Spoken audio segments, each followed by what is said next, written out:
What up, y'all? My name is D-Rock, and we're still going with this Mario song. For this video, we're gonna add in a few little effects for these drums. Mostly, it's gonna be a lot of reverse stuff, reverse kick drums, reverse snare drums, maybe a reverse cymbal here and there. Do this just because it's nice to it can help accentuate certain hits. So yeah, we're gonna import a few files. I'm gonna leave these right up here. I'm gonna just import them so that they're at the top. That way we can work right next to the things. Blanking out on the word right now. Leave them right next to the drums. That way we can do a really nice job lining them up. So first we'll do our kick drum. So for this case, we're gonna go to the drum and bass one. They have some kind of tighter kicks.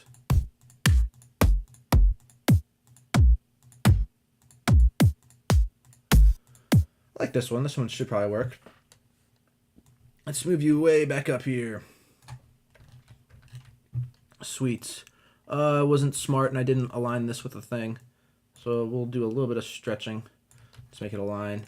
And right click and reverse clips. So you can hear right there, it's not bad. It's not exactly what I want though. I think there's a bit too much high end on it, which could be strictly just high end. But what I think it might be is the attacks they're not quite touching. So there's a tiny little minuscule break there, which doesn't sound good. So we're gonna turn snap off, and we're gonna move this guy a bit over like that. Turn snap back on. Allowed, keep it off. I'm just gonna fade that out right there. Yes, so now that that's kind of hitting a bit harder, let's also I don't know why that's down so low right now. Keep that up we'll keep it at 16th. I like 16th usually. And we're just gonna turn this down a bit as well.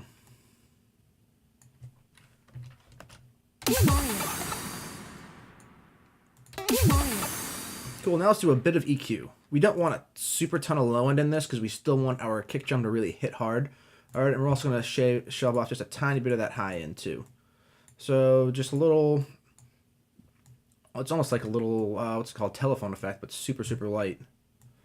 And let's listen to this. Yeah, so that gives us a nice little, a nice little scoop in before the actual drum hit.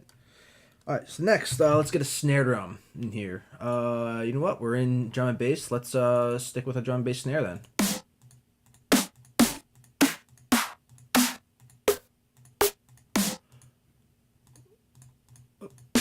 Let's try number 1.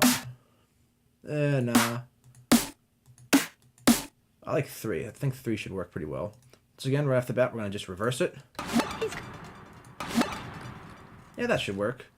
So now, this is mostly going to be a drop tool where we can put this in a drop to help accentuate certain snare drums, or certain snare drum hits. So if we just leave that one right there, let's take a listen. We're going to do that same thing, turn off snap, and stretch this out a bit. And then do a little fade. Yeah, there we go. I'm just gonna turn this down a bit as well, just within the clip gain. And just for fun, let's try pitching it up too.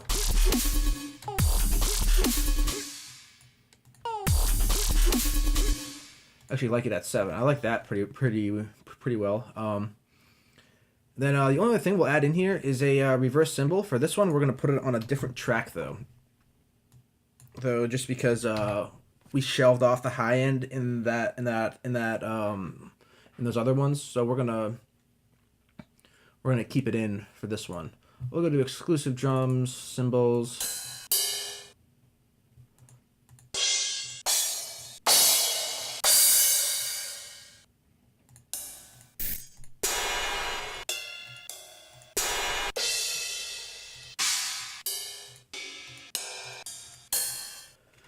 We're not really looking for a ride. We're looking for more of a crash sound. No, we'll go with... Let's go with this one. Crash. XDC 5. Bring it all the way up here so we can work around with it around our drums. And reverse it.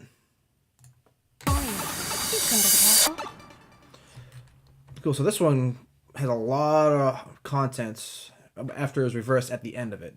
We're just gonna chop that off. Most of that off, just so it's a nice even swell. Make sure that you always fade the ends. For this one, we're gonna fade it in a lot. That way it comes in pretty evenly. Cool, we're also gonna turn it down a bit because it's a little bit too loud right now. We'll just match the volume with our reverse kick drum. Cool. Now we're gonna figure out where we're gonna place this. I think it should sound pretty good right here on that snare drum.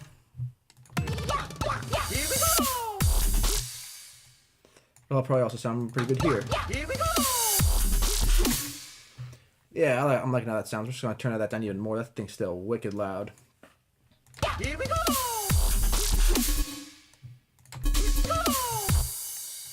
We're gonna have that fade in like that the whole time. And we can probably even turn it down a bit more, I'd say. Just out of curiosity, am I using that exact same cymbal sample? Because I think that might be the issue that I'm having right now, why it sounded a little weird. Might have to pitch one of those around a little bit to give it some distinction. Yep, Crash XTC 5. Of course. Let's pitch that one up. That way there's a bit of a distinction between the reverse and the normal hit. Here we go! I don't like that. I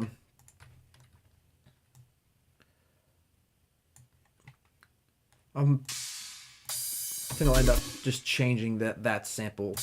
Well, actually, but yeah, once you get all of your, once you get a few sounds in here, then you can start placing them where you want to help accentuate various hits of your song. So yeah, I'm gonna do that real quick. We're gonna flash forward right now, and we're here. We're back. Cool. So I only added a few cymbals here and there. A lot of reverse snares and a couple reverse kicks. Reverse kicks, mostly to accentuate downbeats. Just real subtle little things. Those and then going into the drop. Snare drums, I put on every other snare drum. Based off the pattern of these drums, I've got it so it's like doing just on the 1 and the 3, and the 1, and then there's a little pickup note on the second one from the kick drum to kind of help, like I don't know, I think it helps bounce it. I like that sound, and so I always skip the reverse snare on those ones, but keep it on the empty ones though, as you can see throughout.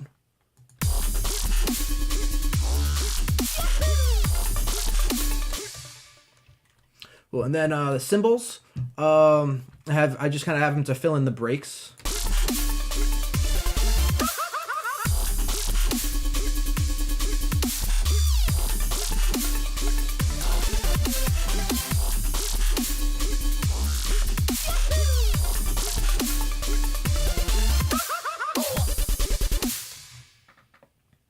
So yeah, besides that, kind of goes the same way throughout the whole thing.